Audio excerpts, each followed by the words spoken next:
Okay.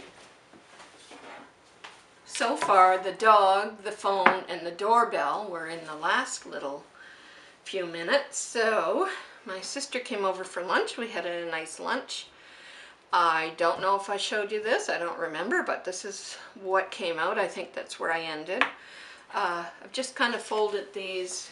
If you were hooking, this is pretty well what that would look like.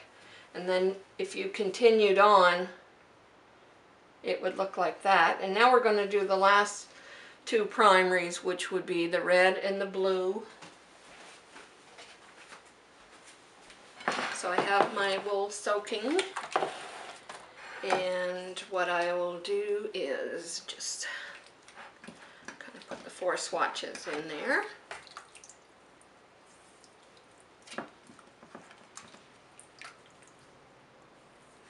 You can do this lighter, you can do it darker. It's a lot of fun. Wanda Kerr does this, I think for the Rug Hooking magazine. She did some microwave stuff, although she uses, you know, full-size pieces. I'm doing swatch dyeing, so I do everything in swatches. It's my gauge, and I think I'll mix a few together now that I'm going to start to sell them. Or maybe, you know, people can just buy one at a time or whatever they want. It's so hard to figure out what everybody else wants, so I guess if you just have a little bit of everything is how it'll work. So here's our 4 swatches. 1, 2, 3, 4. I'm going to put them in the microwave for 2 minutes to warm them up.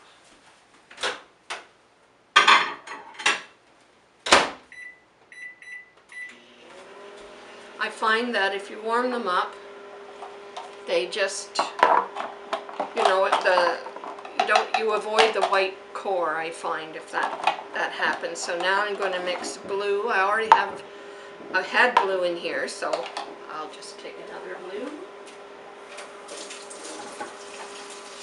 Half a cup of water in each.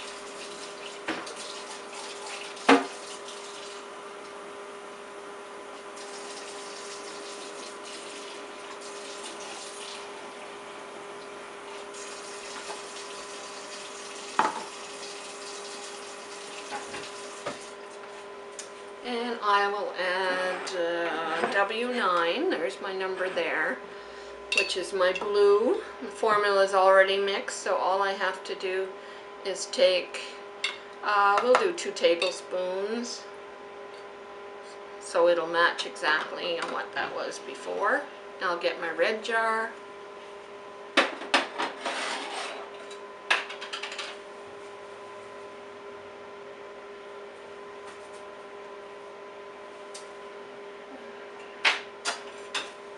I've warmed these up previously in the microwave just to make sure that everything was all dissolved in. And I'll take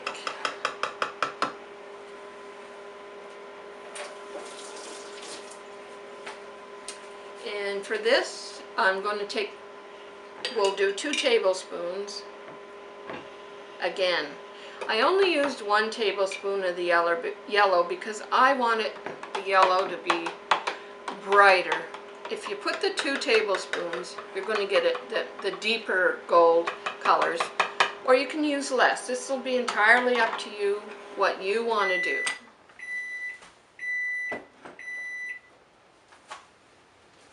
I'll add my acid.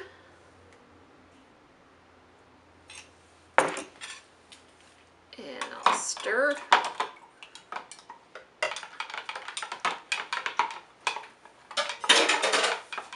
See how careful I am with everything? That's the fun about this Willie Mason jar, where your formulas are already done up. The amount of water doesn't matter.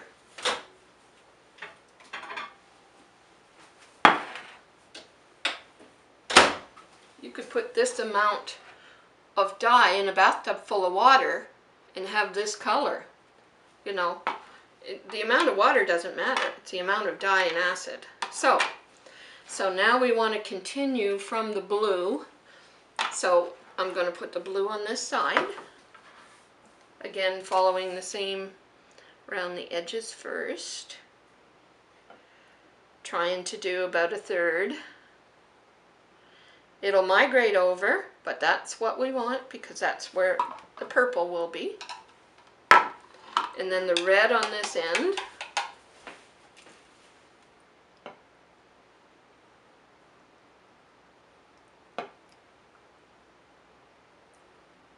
And then you're going to see where it all meets in the middle.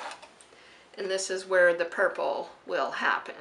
And you can see that happening before your very eyes.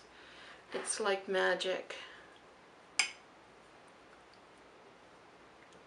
I'm just tamping down to make sure all the spots are covered. So we don't have, see there's some white there. I don't really want that, so I'm going to push it down. Some parts will be darker, the parts that are into the dye solution, and the parts that are up will be lighter. So that's about all I'm going to do here, and maybe stir it a little bit more here in the center. You can almost see what's going to happen, so you can play a little bit. There's going to be a lot of blue and a lot of red on this. See the purple? Okay, in the microwave for 4 minutes, and then we'll bring it out. Oh, I see a few spots there. And put them all together, and you'll see what we have.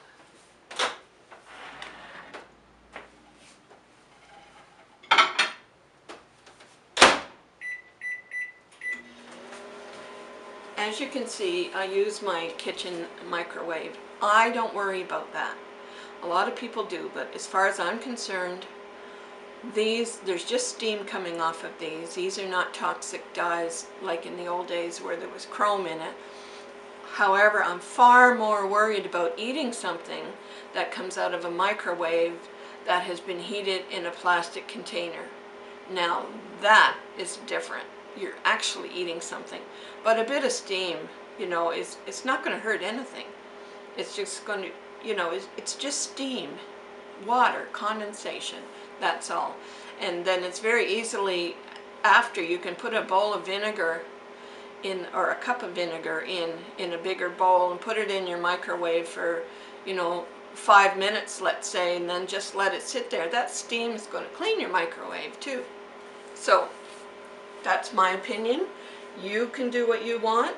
Downstairs I have one that I use only for dyeing because it's in my dye, but my husband's away, so I get to play in the kitchen with natural light.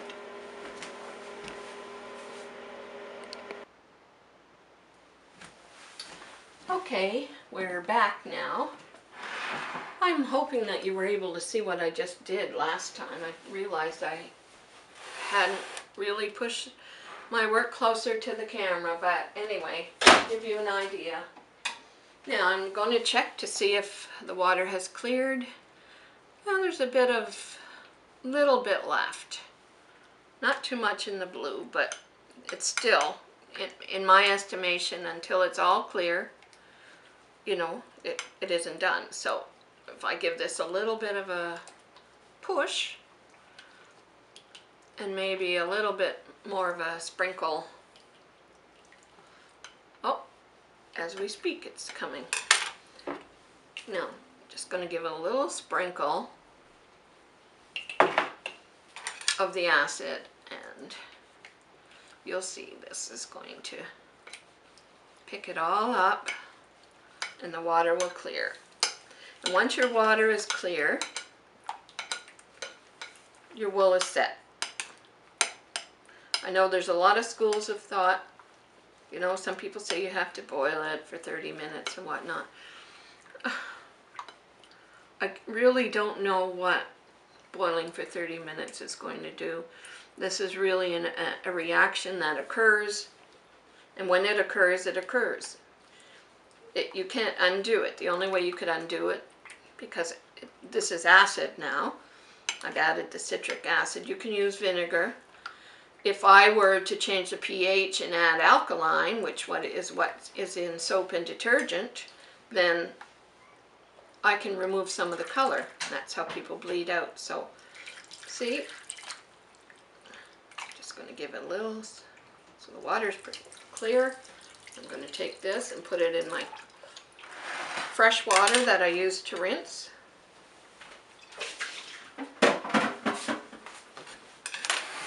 Give it a bit of a rinse here. And now I'll set it next to these.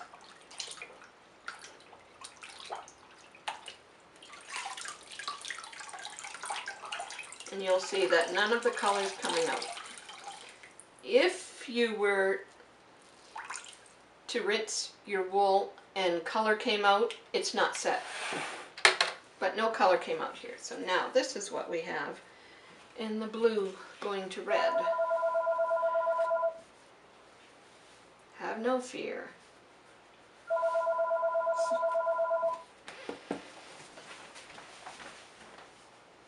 I'm just going to ignore that because it's a 1-800 number, so I know that that's a call center.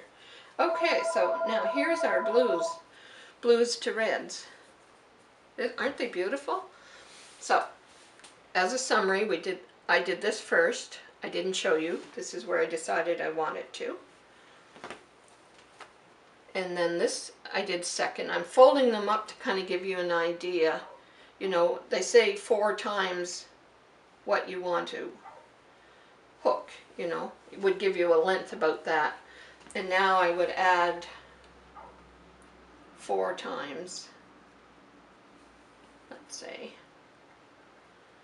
just to give you an idea how the gradation works. 1, 2, 3, and 4. And continue on there. Now you have a color wheel. It's a palette because all 3 colors have been used, 3 primary colors have been used for all of it. It's beautiful and simple to do. So that's all there is to this. I hope it gave you some ideas, but if you have your colors mixed, use them. It's fun. It's beautiful. Bye now.